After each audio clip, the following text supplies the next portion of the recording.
Today, I'm getting the Platinum Trophy for Ape Escape. Now, there are only 17 trophies, including the Platinum in this game, and you don't even need to 100% it, which is actually kinda crazy. No, seriously, by the end of this Platinum Trophy playthrough, I only got like 50% of the game. It's weird because most Platinum Trophies for a collectathon like this would make you 100% the game, but, I mean, I'll take it. Honestly, going into this, I was really excited though. I had never actually played Ape Escape, and I know that a lot of people love this series. The closest I actually ever got to playing Ape Escape was when I played Astrobot earlier this year, and in that Platinum Trophy video, I said this. Now, there's one thing that Astrobot did really well is make me realize how many games I need to play that I have not yet, like Ape Escape. So if you want to see me get the Platinum Trophy for Ape Escape or any other games referenced in this game, make sure you drop a like on the video, hit that subscribe button, and let me know in the comment section below what PlayStation games you want me to get the Platinum Trophy for. Well, past King J, you'll be happy to know that my good friend Rekelt, who's an Ape Escape speedrunner, reached out in that video and said that I need to do an Ape Escape playthrough. So, here I am. And if you want to see me get the Platinum Trophy for Ape Escape 2 and the other games in the series, then make sure to hit that subscribe button and also hit the like button down below. We open up the game with the introduction of our main antagonist, Spectre. He puts on this hat and this turns him incredibly smart, and with his smartness and his powers, he is able to let free all of the apes that are trapped in the carnival.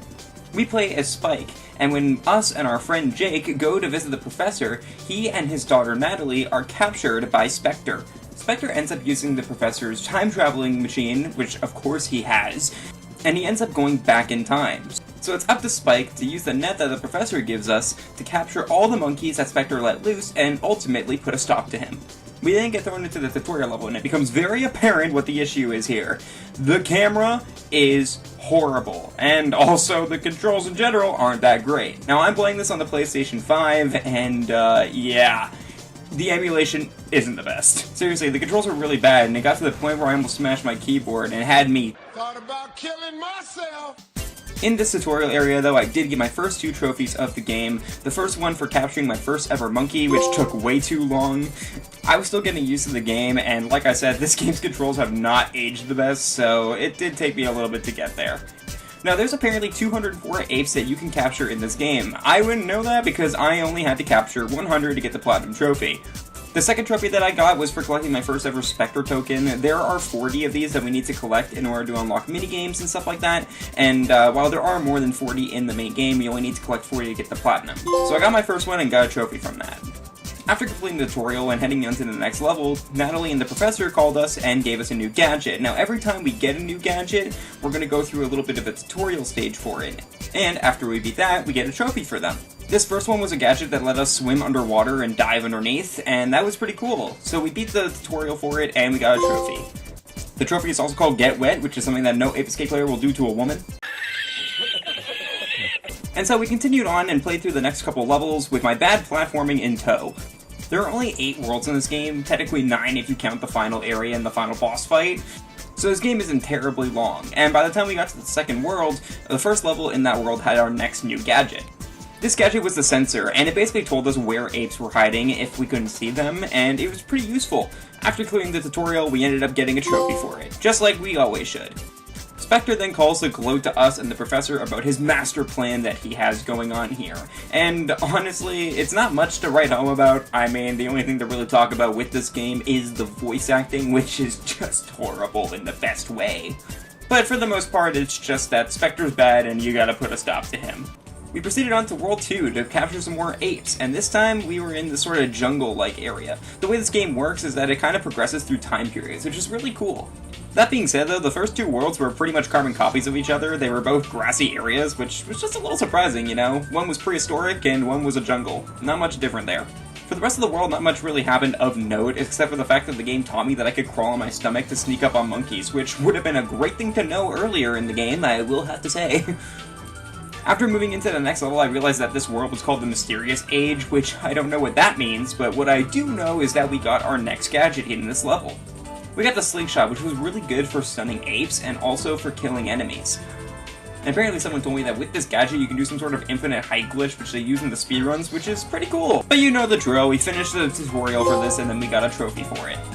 We also found out that our friend Jake is evil for some reason, which was never really explained and just kind of seemed weird to me. I guess Spectre got to him and turned him into a racist. What the fuck you say to me, you little shit? However, after beating this race, this rewarded us with 5 Spectre coins, and this got me up to 10 total Spectre coins. This meant that I could play the first minigame. There are 3 different minigames that you can play, and each of them rewards you with a trophy for doing so. The first one was Sky Kids, and as soon as I entered the minigame, I got a trophy. It's kind of funny, you don't even need to play the minigame, you just have to enter it. Our next world was called Oceania, and it was basically a beach world, which was really cool. And to start off, we got our next gadget, which is the most popular gadget in Ape Escape by far, which is the hula hoop. With the dash hoop, you're basically invulnerable to enemies, and you can also run extremely fast. This is a very useful one, and one that I used throughout most of it. Once I finished this tutorial, I got the trophy for it, and also got the dash hoop in my arsenal, which was awesome. This world didn't have too much going on with it, except for this one level where we got to go inside of this monster, which is kind of like Jabu Jabu's belly, and it was kind of hot. The next world was the Ice Age, and no, I'm not talking about the movie, I'm talking about the era. Now, everybody hates ice physics in games, and I'm not any different, but honestly, they weren't too bad here. Maybe it's because I'm Canadian, I don't know. And in this world, we actually got our next gadget, and this is called the Sky Flyer. This is a really cool power-up and made the platforming a lot more enjoyable and a lot more manageable for me, because it's basically a super high triple jump, and I absolutely love this. And you know the story, when there's a gadget, there's also a trophy. My parents met over that one. Pretty shortly after that, we got our next collectible trophy, this time for catching 50 apes total, which conveniently is the amount of men that your mother has slept with.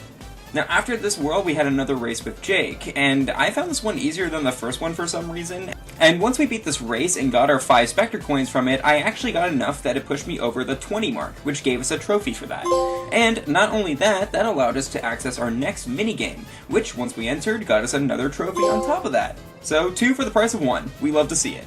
Our next world was the medieval world, and this one was basically like being transported to something like ancient China or something like that, so it was really cool aesthetically, but nothing to write home about. I will say though, that this is specifically where I could tell that the game was stepping up in difficulty. Now, I'm pretty good at 3D platformers, but I don't think it's a shock when I say that this game hasn't really aged that well, and so using the platforming mechanics when you have to make really tight jumps, not the best.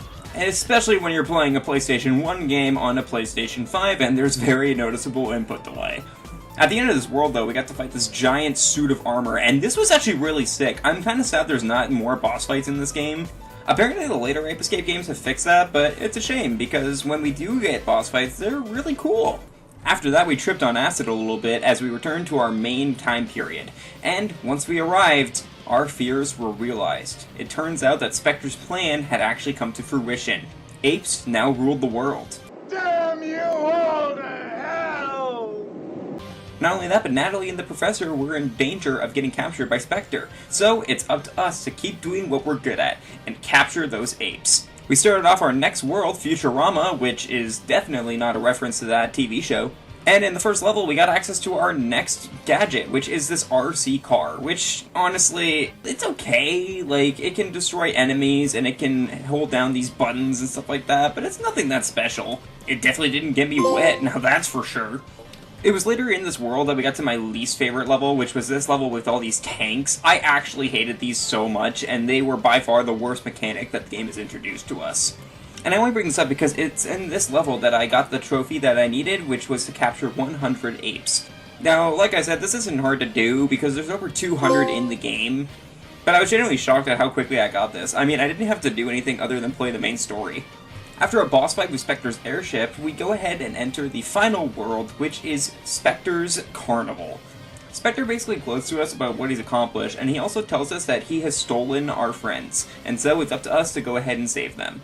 I actually really like the design of Spectre's Carnival, and honestly, the level design in this game in general was just really solid all around. I definitely loved it throughout. In the carnival, we managed to save the professor, Natalie, and finally, we got to save our good old buddy Jake, and stopped him from being racist once and for all. We then climbed to the top of Spectre's tower to confront him, which honestly was a struggle in itself with the game's platforming. And we had this really cool epic final fight with Spectre, where he basically used this giant robot to try and shoot at us. But after beating some sense into him and giving him a couple hits, we were able to defeat him once and for all, and finishing the game. This surprisingly didn't give us a trophy, but there are trophies that you have to beat the game to get afterwards, which is completely fine. I just found it really weird we didn't get one for this. After the credits rolled, I unlocked my final gadget by just re-entering another level, and this is the Boxing Glove, which is basically a one-hit KO for most basic enemies in the game. After completing the tutorial, we got the trophy. So after all that, the only 2 trophies that I was missing were tied to Spectre Coins. I had gathered 37 Spectre Coins throughout my first playthrough, and I was missing 3 to get the trophy for collecting 40, but also getting the trophy for playing the final minigame and unlocking the Platinum. So basically I just replayed 2 levels and got the Spectre Coins in them, and that was enough to get me the trophy for collecting 40 Spectre Coins. After that was said and done, all I had to do was go back to the main hub, enter the final minigame to get our final trophy, and pop the Platinum right after. So there you have it, guys. That was the Ape Escape Platinum experience. Honestly, I really enjoyed this game, and I really had fun with it. I'm really happy that I have one of the most classic PlayStation franchises on my Platinum shelf. It was just kind of annoying at how badly this game has aged, and it also was kind of weird that you didn't have to 100% the game, but I won't complain because it made it a pretty short and fun experience. Also, if you guys are curious about where all this footage came from, I actually streamed this entire Platinum Trophy playthrough on my Twitch channel, so if you want to follow me over there and watch Platinum Trophy playthroughs, but also speedruns and stuff like that, be sure to go drop me a follow over at twitch.tv/KingJ0444. And as always, guys, if you have any recommendations for games that I should get the Platinum Trophy for, please let me know in the comment section below. Have a good one.